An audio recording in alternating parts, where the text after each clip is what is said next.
રાજકોટમાં ઓરડી કૌભાંડ મામલે પછાત વિસ્તારને લઈને સર્વે કરવામાં આવેલો છે, જેમાં સ્થળ તપાસ, લાઇટ બિલ કનેક્શન અને અન્ય પુરાવાઓ એકત્ર કરવામાં આવેલા છે.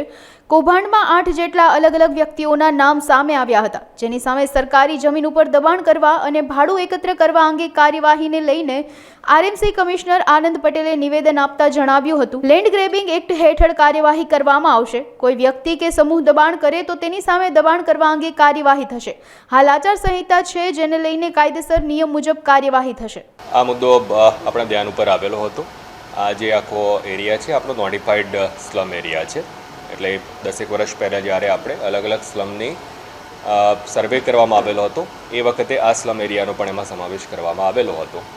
અને આ સ્લમમાં કેટલાક ઇસમો દ્વારા ભાડેથી ઓરડી વગેરે આપવાની અથવા તો રેન્ટન આપવા માટેની વિગતો ધ્યાન ઉપર આવેલી હતી. આપણે આપણી ટીમના મારફતેથી આ તમામ આખા સ્લમ એરિયાના 1000થી વધારે મકાનોનો ઘરે ઘરે જઈ સર્વે કરેલો છે. સ્થાનિક લોકો, સ્થાનિક આગેવાનો સાથે ચર્ચા કરી અને આ ઉપરાંત જે આપણું લાઇટ બિલનું કનેક્શન વગેરે હોય છે એ સહિતના પુરાવાઓ મેળવવાના અંતે આપણને ધ્યાન ઉપર આવેલું છે કે 8 જેટલા અલગ અલગ ઇસમો એ લગભગ 31 જેટલી ઓરડી અલગ અલગ લોકોને અલગ અલગ પર્પઝથી ભાડે આપેલ હોવાનું ધ્યાન ઉપર આવેલું હતું.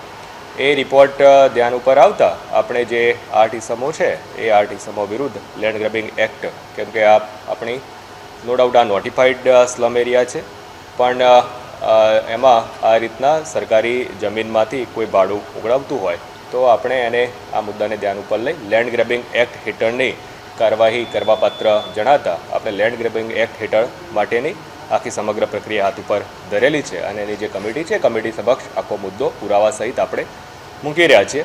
એટલે લેન્ડ ગ્રેબિંગ એક્ટ હેઠળ અને આગળની જે પણ કાર્યવાહી હશે એ કમિટી દ્વારા કરવામાં આવશે. મેં વાત કરી એમાં આ જે સ્લમ એરિયા છે એ slum area notified slum area છે.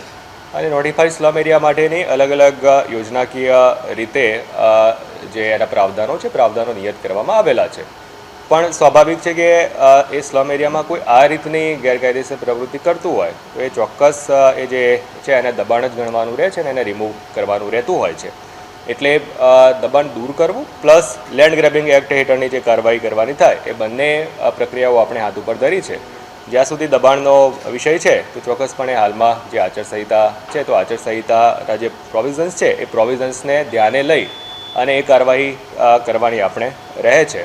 એટલે લેન્ડ ગ્રેબિંગ પ્લસ દબાણ રિમૂવલ કરવાની બંને પ્રક્રિયાઓ એમાં આપણને કરવાની રહે છે. એટલે આ સ્લમ છે નોટિફાઈડ સ્લમ એરિયા છે. જે તે વખતે આપણે જ્યારે એનો સર્વે કર્યો ત્યારે લગભગ 750થી વધારે મકાનો જે તે વખતે હતા અને આ જૂના સ્લમ તરીકે નોંધાયેલો એરિયા છે. અને મેં વાત કરી એમ સ્લમ એરિયા માટેની અલગથી પ્રોવિઝન્સ એના રીડેવલપમેન્ટ વગેરે માટેના હોય છે, એની યોજનાઓ પણ અલગથી રહેતી હોય છે. જ્યાં સુધી ભાડેથી આપવાનો મુદ્દો છે એ સ્લમનો ઇન્ટરનલ જે આવા કેટલાક લોકો છે એ લોકો દ્વારા કરવામાં આવતું હોવાનું ધ્યાન આવેલું છે. એટલે સીધું એડમિનિસ્ટ્રેટિવલી એમાં એવું કોઈનું સ્પેસિફિકલી કોઈ વ્યક્તિગત રીતે એવું કોઈનો ધ્યાન ઉપર આવતું નથી. જે વ્યક્તિઓનું ધ્યાન ઉપર આવેલું છે એ વ્યક્તિઓ વિરુદ્ધ ચોક્કસપણે આપણે કાર્યવાહી કરી રહ્યા છીએ. કે ઘણી વખતે આ સ્લમ જે તે વ્યક્તિની પાસે હોય એ વ્યક્તિ પોતે ખાલી કરી દીધેલું હોય અને પછી પાછળથી અન્ય કોઈ લોકોને ઇલીગલી ક્યાંક વેચાણ વ્યવહાર થયું હોય અથવા તો ઇલીગલી આવી રીતના ભાડું આપવામાં આવતું હોય તો એ વ્યક્તિઓ વિરુદ્ધ ચોક્કસપણે આપણે કાર્યવાહી કરવાની થતી હોય અને જે મુજબ આપણે કાર્યવાહી કરી રહ્યા છીએ.